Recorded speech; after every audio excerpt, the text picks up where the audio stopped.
Hello friends, how are you all? I hope you all are doing great. So this is the class number 35 of Economics Honors Semester 1 Micro Economics.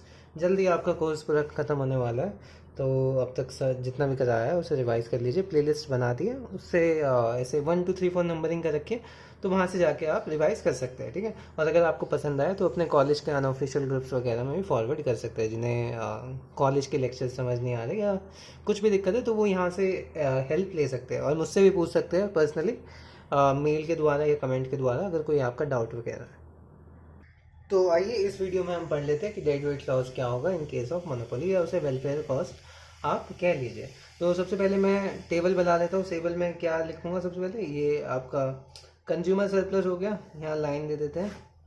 ठीक है, ये monopoly ले ली मैंने, और ये हो गया आपका परफेक्ट कंपटीशन, ये नीचे कर देता हूँ। ये कंज्यूमर सरप्लस, ये आपका प्रोड्यूसर सरप्लस, ये आपका टोटल सरप्लस। ठीक है, DWL हम नीचे निकलेंगे, डेड वेट लॉस। तो आइए ग्राफ बना देते हैं। ग्राफ से ही फिर एरिया डिफाइन करेंगे कि कैसे कैसे क्या क्या हुआ है। तो सबसे पहले ये आपका MR कर्व हो गया, फिर ये AR कर्व हो गया, और इसमें फिर मैं आपकी मतलब इजीनेस के लिए MC जो है वो स्ट्रेट लाइन ले लेते हैं।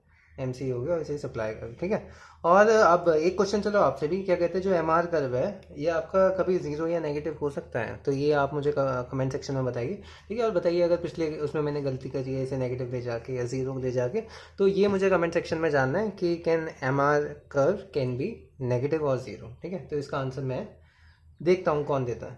तो इसमें सबसे पहले कौन सी यूनिट हो जाएगी आपकी? अगर परफेक्ट कॉम्पिटिशन है तो यहाँ पे ये वाली यूनिट हो जाएगी। ठीक है, क्योंकि AR=MR, और यहाँ पे आपका इससे वो कर रहा है, तो ये हो गई आपकी QC। ये तो आपको बहुत बढ़िया तरीके से आ गया होगा, ये PC हो गई इसी उसमें। अब यहाँ पे क्या होगा मोनोपोली के केस में? ये वाली ये दोनों डिफरेंट हो जाएंगे, और ये आ जाएगी आपकी QM, और इसे ऊपर बढ़ा देंगे तो ये प्राइस लाइन से आपका मोनोपोली का प्राइस आ जाएगा PM। ठीक है, अब आइए इसे वो दे देते हैं ABCD। ये ABCD ये जो एरिया है, फिर आगे क्या देंगे? यहाँ पे E दे दो, यहाँ FGH। ठीक है, ये हो गई अब नंबरिंग। अब देखते हैं भाई कैसे कैसे क्या क्या हुआ है। तो मोनोपोली के केस में आपका क्या है? Consumer surplus. मोनोपोली के केस में कंज्यूमर सरप्लस कितना सा है? प्राइस लाइन के ऊपर वाला। प्राइस लाइन के ऊपर वाला मतलब ये इससे ऊपर A+B हो गया। यही अगर आप परफेक्ट कंपटीशन में देखें, ये आपकी परफेक्ट कंपटीशन की प्राइस लाइन है। इससे ऊपर वाला एरिया जो हो गया ये परफेक्ट कंपटीशन के केस में। तो A+B+C+D+E। ठीक है, अब आ जाता है आपका प्रोड्यूसर सरप्लस। तो प्रोड्यूसर सरप्लस इस केस में क्या होगा? ये प्राइस लाइन से नीचे का एरिया, तो ये काउंट नहीं होगा, ये तो डेड वेट लॉस हो जाएगा ना। ठीक है, ये इससे नीचे का एरिया, और ये ठीक है ये वाला एरिया हो जाएगा आपका इन केस ऑफ मोनोपोली। तो ये हो गया आपका C+D+F+G। अगर हम इसकी बात करें जो आपका परफेक्ट कॉम्पिटिशन है, इसमें क्या होगा? इसमें ये प्राइस लाइन है, इसके नीचे वाला एरिया F+G+H। ठीक है, टोटल सरप्लस भाई अब इन दोनों को जोड़ के यहाँ पे आ जाएगा आपका दोनों का टोटल सरप्लस। अगर इसमें डेड वेट लॉस की बात करूँ तो इन केस ऑफ मोनोपोली क्या डेड वेट लॉस हो रहा है? ये हो रहा है आपका DWL -E+H। तो ये मोनोपोली के केस में ये कहीं नहीं गया, और ये बिल्कुल वेस्ट हुआ। ठीक है, डेड वेट लॉस हुआ, ये मैंने पढ़ा भी रखा है पहले, डेड वेट लॉस क्या होता है, तो आप वहाँ से जाके चेकआउट कर सकते हैं। अगर आप यहाँ पे डेड वेट लॉस निकालना भी चाहते हैं, कैसे निकालेंगे? मतलब इसका एरिया, मान लो MC अगर स्ट्रेट लाइन भी हो जाए तो फिर सिर्फ E आ जाता। अगर ये ऐसे स्ट्रेट लाइन हो जाती है ना, तो जो आपका डेड वेट लॉस आता है वो कितना आता है? सिर्फ E हो जाता। ठीक है, तो अब इसमें से अगर आप बताना चाहो ये कैसे निकालेंगे, फॉर्मूला भी है वैसे तो, पर यहाँ यहीं से आपको समझाता हूँ कि हमें इसका एरिया चाहिए। इसका एरिया कैसे आएगा? बेस और हाइट पता लग जाए। बेस हमें पता है यहाँ से लग ही जाएगा। कैसे? कि आपको क्या कहते हैं, ये वाली एक ये पता लग जाए। ठीक है, और PM आपके पास ऑलरेडी है, तो इसमें से इसे माइनस कर देंगे, बेस हो जाएगा। हाइट का कैसे निकालेंगे? हाइट में से QC - QM कर देंगे। तो जो आपका फॉर्मूला है DWL का जो फॉर्मूला है वो सबसे पहले ये तो रहेगा ही, हाफ इंटू QC - QM। ठीक है, ये तो रहने वाला है। अब इन केस आपका ये MC बिल्कुल स्ट्रेट हो जाए, तो अगर MC ये स्ट्रेट लाइन हो गया, ये मान लो एक तरीके से MC है, तो डेड वेट लॉस कितना होगा? ये हो जाएगा सिर्फ E वाला एरिया। तो इस केस में क्या होगा? इस केस में आपका PC - PM कर दो इनटू में। पर अगर ये MC आपका पॉजिटिव है, तो इस केस में क्या होगा भाई, इस केस में आपको यहाँ से निकालना पड़ेगा। इसमें क्या कहते हैं, जो एम आर है वो यहाँ पे कौन सा प्राइस यहाँ पे दे रहा है, ठीक है, इसकी क्वांटिटी आपको पता होनी चाहिए, तभी आप इसमें से इसे माइनस करेंगे, और वो थोड़ा मैनुअली करना पड़ेगा, पर ये सब में सेम होगा, ठीक है। आगे मैं बस उसमें लिख रहा हूँ कि P C minus P M अगर आपका एम सी जो है वो स्ट्रेट लाइन है, ठीक है। आइए अब मैं न्यूमेरिकल्स करता हूँ जो आपको और क्लैरिटी दे देंगे इस टॉपिक पर। उससे पहले थोड़ी सी ऐसे थ्योरी जान रहे थे कि वैसे आपको पता ही है कि जो मोनोपोलिस्ट है वो लेस प्रोड्यूस करता है एफिशिएंट क्वांटिटी ऑफ आउटपुट से, ठीक है।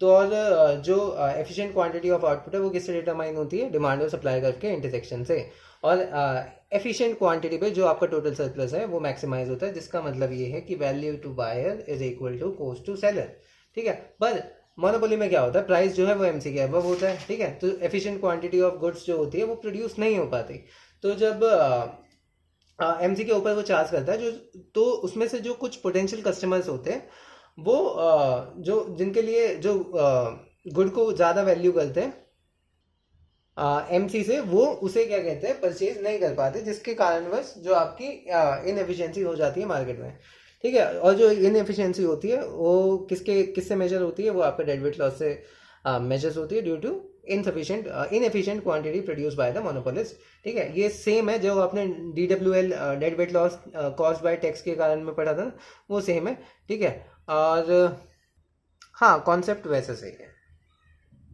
तो आइए अब आ जाते हैं न्यूमेरिकल पे। न्यूमेरिकल में दो प्रकार के लूँगा, एक में एमसी स्ट्रेट लेंगे और एक में आपका पॉजिटिवली स्लोप लेंगे, ठीक है।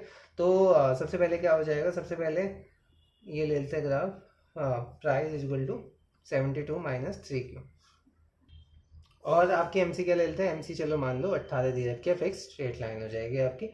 DWL आपको कैलकुलेट करना है, तो अगर ग्राफ बनाओगे तो ग्राफ बहुत ही आसानी से आप बना सकते हो। इसका कैसे बनेगा, पी और क्यू ले लो यहाँ पे, ठीक है, और एक बार उसे एक बार जीरो, दोनों को एक एक बार जीरो रख दो, तो क्यू का जीरो रखोगे पी क्या आ जाएगा आपका, पी 72 आ जाएगा, और इसे जीरो रखोगे तो आपका क्यू क्या आ जाएगा 24, ठीक है। तो अब ये क्या कहते हैं, इंटरसेप्ट बना के डायग्राम बना लेंगे, ठीक है, बाद में बनाता हूँ, वो भी पहले आगे का समझ लेते हैं।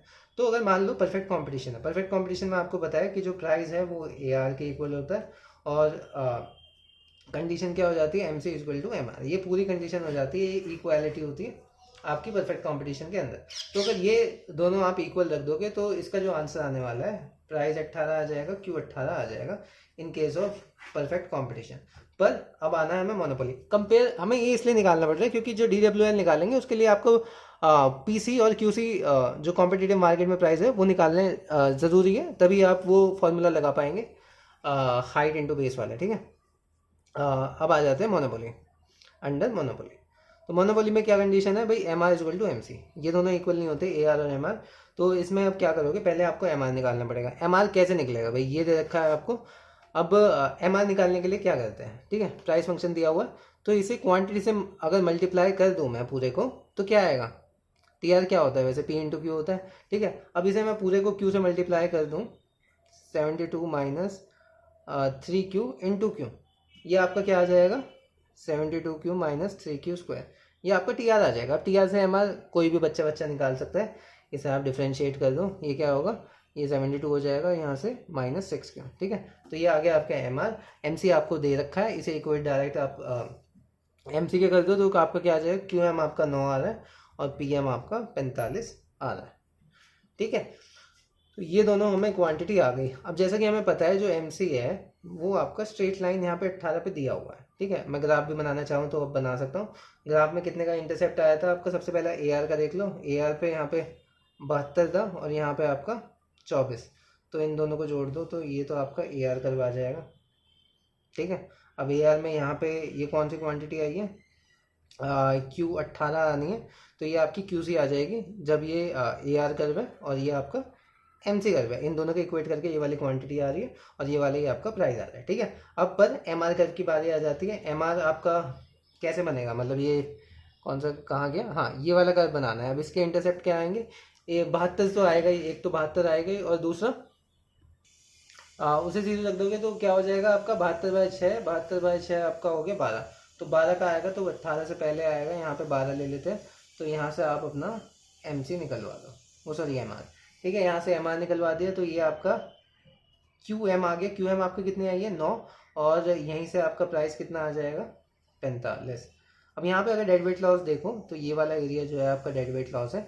ये डायग्राम में समझा दिया, पर आप डायरेक्ट फॉर्मूला भी लगा सकते हैं, ठीक है, क्योंकि एमसी जो है आपका स्ट्रेट है, पर ये बना दो तो अच्छी एक प्रेजेंटेशन काफ़ी अच्छी हो जाती है। तो अब अगर फॉर्मूला लगाना चाहो तो क्या होगा, डी डब्ल्यू एल कितना होगा, हाफ इंटू सबसे पहले 18 माइनस 9, या यहीं से देख लो 18 minus 9 Q C minus Q M into P C minus P M, sorry आपका P M minus P C होगा ना, ऊपर से नीचे को ये बड़ा है ना, तो P M minus P C, इसे करेंगे तो ये कितना आ जाएगा, half into 9 into 27 is equal to 121.5। ये आपका आंसर आ गया। अब ये तो हो गया कि एमसी कांस्टेंट दिया हुआ है। अब एक दूसरा क्वेश्चन ले लेते हैं जिसमें एमसी आपका अपवर्ड स्लोपिंग है। एमसी मान लो कि आपका 2Q दे दिया, ठीक है, तो 2Q अगर दिया है तो ये आपका एमसी हो गया, और ए आर अगर निकालना चाहूँ तो ए आर के इंटरसेप्ट आएंगे आपके 12-12 के, तो ये आपका 12-12 के इंटरसेप्ट लगा के ये आपका ए आर हो गया, ठीक है। और यहाँ पे अब एम आर बाद में निकालेंगे। तो सबसे पहले तो परफेक्ट कंपटीशन के अंदर ही देख लेते हैं, जल्दी जल्दी करूंगा। इन दोनों का इक्वल रख दोगे, क्या होगा, 2Q equal to 12 minus Q, 3Q equal to 12, और Q की वैल्यू आपकी आ जाएगी 4। तो Q की वैल्यू 4 कहाँ पे आएगी आपकी, Q की वैल्यू 4 ये आ गई आपकी इधर।